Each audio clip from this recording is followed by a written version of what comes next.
2023 saya membuat video ini saat saya, alhamdulillah, sekarang dalam keadaan mulai bisa untuk membawa diri dengan cukup berani di depan kelas. Meskipun menjadi guru matematika tidak pernah mudah, tapi ketika kita hanya fokus kepada yang susah, maka kita sulit untuk maju dan juga sulit untuk mengembangkan diri sendiri.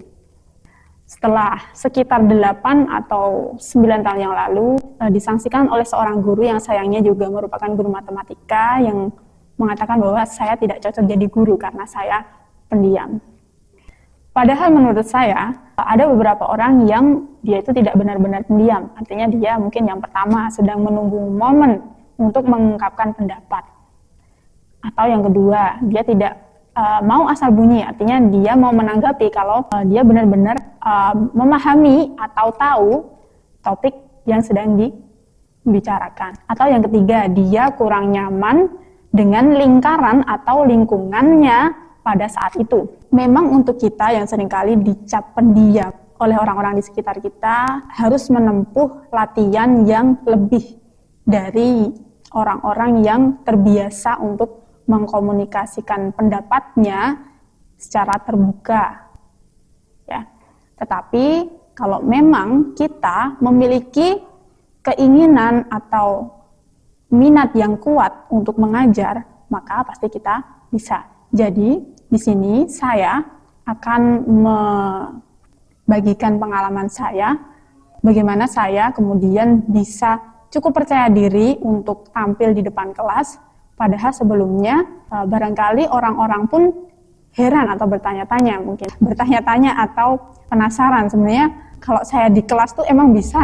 Padahal saya terkenal pendiam di misal lingkungan keluarga. Kemudian saya berkomunikasi membuat video seperti ini pun barangkali beberapa orang juga tidak habis pikir atau tidak kepikiran kok bisa gitu ya. Tapi ya semuanya bisa dilatih. Jadi teman-teman, ini adalah pengalaman saya, dan barangkali jika teman-teman memiliki pengalaman yang serupa, mungkin bisa dibagikan di kolom komentar agar bisa memberikan inspirasi kepada penonton lainnya. Oke, yang pertama, dan ini pasti ada di semua kiat ketika kita mau lebih percaya diri lagi, dan ini tidak hanya mengajar, tapi yang pertama itu pasti mempersiapkan materi dengan sebaik-baiknya. Jadi seringkali seseorang itu sulit untuk mengungkapkan apa yang ada di pikirannya atau sulit menata kalimat itu karena ketiadaan gagasan dalam pikiran. Maka kita harus tahu dulu atau menguasai dulu materi yang akan kita sampaikan. Pengalaman berharga yang saya peroleh dari seorang dosen pembimbing saya ketika micro teaching dulu adalah, jadi sebelum micro teaching itu beliau selalu memesankan kepada mahasiswanya untuk konsultasi terlebih dahulu. Pada sesi itu, beliau selalu mengecek penguasaan konsep dari kami masing-masing. Dan di situ saya benar-benar sadar bahwa ketika H-1, kalau tidak salah, atau H-2 gitu, ketika saya mau tampil, saya tidak siap karena tidak bisa menjawab pertanyaan-pertanyaan yang sebetulnya itu merupakan sebuah konsep. Maka kemudian itu memacu saya untuk belajar terlebih dahulu. Sebelum tampil, saya harus benar-benar tahu dulu jawabannya. Saya bahkan sampai beli buku untuk menambah atau mencari jawaban akan pertanyaan-pertanyaan yang disampaikan oleh dosen saya. Jadi, menguasai materi itu membantu kita untuk bisa membawa diri kita lebih rileks. Jadi ketika misalnya ada pertanyaan-pertanyaan yang berkaitan dengan materi, kita bisa menjawab. Karena ketika kita tidak siap, maka kita overthinking terlebih dahulu. Aduh, gimana ya kalau misalnya nanti muridnya tanya begini, tanya begitu. Maka itu semua sebenarnya bisa kita antisipasi dengan kita belajar terlebih dahulu. Jadi kalau kata guru saya dulu ya, jadi kalau guru itu belajarnya duluan. Sedangkan murid belajarnya ya ketika di kelas itu. Maka kalau misalnya mau lebih dari guru itu, silahkan bisa mempelajari materi sebelum disampaikan oleh guru. Maka itu adalah motivasi yang selalu disampaikan oleh guru saya. Dan ternyata ya, seperti itu, sebelum mengajar pun guru pasti akan terus mengupgrade pengetahuannya, wawasannya, dan lebih mempersiapkan diri Meskipun ya sebenarnya materinya sama seperti yang sudah pernah dipelajari ketika sekolah, tetapi tentu saja berbeda ketika kita mempelajari dan ingin menyampaikan, itu sangat berbeda. Nah, inilah yang membedakan mengajar dengan komunikasi biasa atau diskusi terbuka seperti itu. Ketika berkomunikasi dengan orang-orang di sekitar atau ketika berdiskusi itu kan biasanya tiba-tiba ya, alias persiapannya itu tidak bisa kita setting. Jadi orang-orang yang memiliki wawasan yang lebih luas, maka dia pasti akan lebih aktif dalam mengkomunikasikan gagasannya.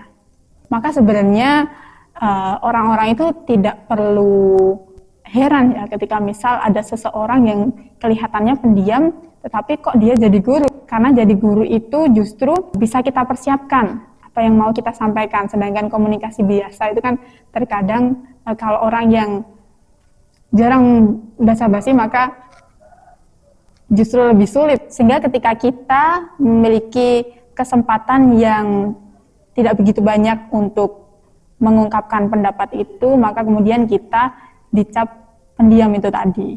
Nah, setelah kita menyiapkan materi dan juga menguasai materi dengan baik, itu saja tidak cukup. Ya. Jadi kita harus memetakan semua pengetahuan itu ke dalam sebuah alur. Jadi kita harus menyusun terlebih dahulu kepingan pengetahuan yang kita miliki ke dalam sebuah storyline, yang itu dalam ilmu pengajaran disebutnya rencana praktik pembelajaran atau dulu namanya RPP. Kalau misalnya kurikulum Merdeka saat ini menyebutnya adalah modul ajar.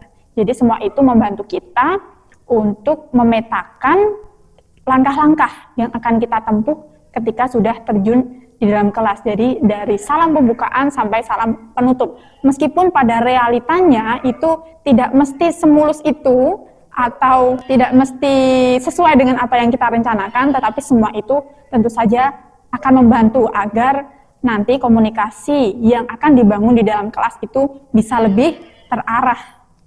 Oke, itu yang pertama. Kemudian yang kedua itu tentu saja setelah konsep kita kuasai dengan baik, kemudian materi sudah kita siapkan, rencana pembelajaran sudah kita susun, maka yang selanjutnya adalah latihan sesering mungkin. Ungkapan bahwa practice makes perfect, mohon maaf atas pronunciation yang barangkali kurang tepat, itu semua memang klasik, tetapi bukan sebuah bualan. Artinya memang benar-benar kita harus berlatih kalau kita mau maksimal, apalagi kalau misalnya kita adalah seorang pemula. Latih diri untuk mengungkapkan pendapat atau mengkomunikasikan pengetahuan yang kita miliki itu tanpa teks.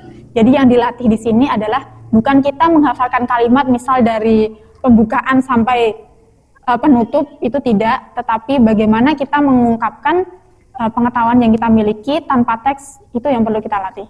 Misal ada konsep A, nah coba komunikasikan itu seolah-olah kita sedang menjelaskan sesuatu itu, A itu, konsep A itu tadi ke orang lain atau murid kita. Barangkali kita bisa berlatih dengan diri sendiri atau mengungkapkan itu semua dengan diri sendiri, entah itu hanya dengan berbicara sendiri atau berbicara di depan cermin atau bahkan menjelaskan ke seseorang. Untuk awal-awal memang itu sangat agak aneh ya, dan sedikit agak gimana gitu. Tapi memang itu yang harus kita lakukan. Ya. Dan lama-lama juga pasti kita akan terbiasa. Artinya kalau misalkan ketika kita dalam proses berlatih itu misal malu didengar oleh misal anggota keluarga yang lain, nah itu kan padahal kita juga akan menyampaikan itu ke murid kita. Jadi kalau misalkan ketika didengar orang lain ketika sedang berlatih itu saja kita merasa malu, maka pasti juga kita akan ragu-ragu juga ketika di kelas. Jadi tidak perlu malu, tidak perlu ragu-ragu untuk berlatih. Kalau kita sudah sering mengajar, kemudian sudah sering tampil di depan kelas, maka keterampilan kita juga akan meningkat. Sehingga memang jam terbang itu betul-betul sangat berpengaruh ya. Jadi kalau misalkan teman-teman memiliki kesempatan untuk memperoleh jam terbang itu, maka itu adalah kesempatan yang sangat berharga untuk diambil.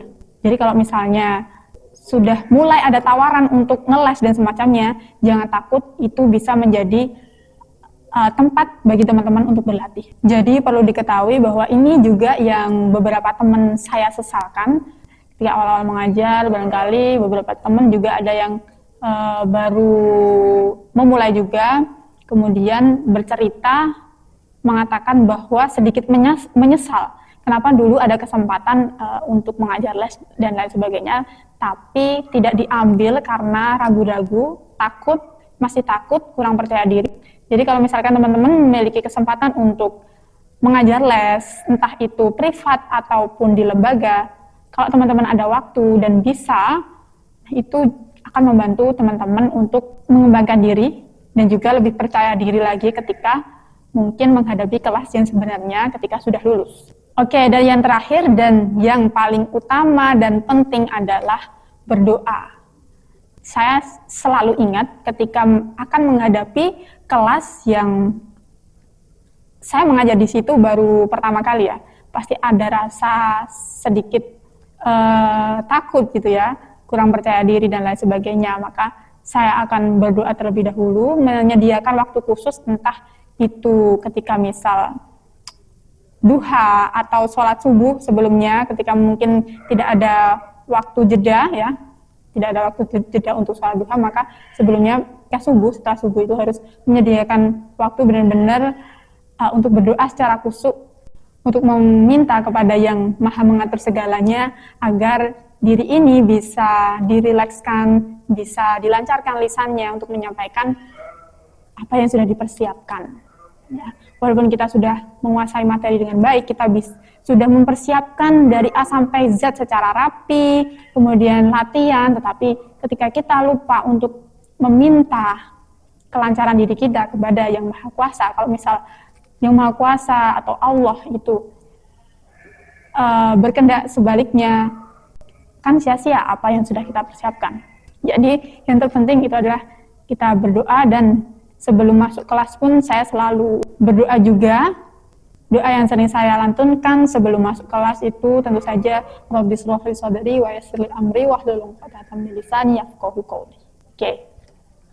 Jadi kepada teman-teman yang barangkali sedang mengumpulkan kepercayaan diri dan juga keyakinan untuk terus mengajar meskipun seringkali merasa kok saya kurang berbakat, kok saya tidak cukup percaya diri, kok saya tidak cukup berani untuk bisa tampil di depan kelas. Semua itu bisa dilatih, semua itu adalah sebuah tantangan yang semuanya tergantung kita mau menghadapi tantangan itu atau menyerah kepada tantangan itu. Kemudian sharing ke teman-teman seperjuangan agar kepercayaan diri kita semakin meningkat. Dan barangkali saya pun sampai saat ini meskipun sudah 3 tahun mengajar, kerap sekali perasaan-perasaan kurang maksimal atau kurang berbakat dan lain sebagainya itu masih kerap datang dan masih ada keraguan-raguan dan lain sebagainya. Tetapi yang terakhir tadi yang penting ya, berdoa, selalu berdoa, semoga kita selalu dikuatkan, dan juga ya satu lagi dan memohon agar jangan sampai segala kesalahan-kesalahan kita itu justru menghalangi kita untuk bisa mempersembahkan yang terbaik buat siswa-siswa kita. Jadi tetap semangat buat teman-teman dan juga saya untuk selalu mengupgrade kapasitas diri agar semakin berani, semakin percaya diri, dan semakin terampil dalam mengajar. Jadi semangat belajar,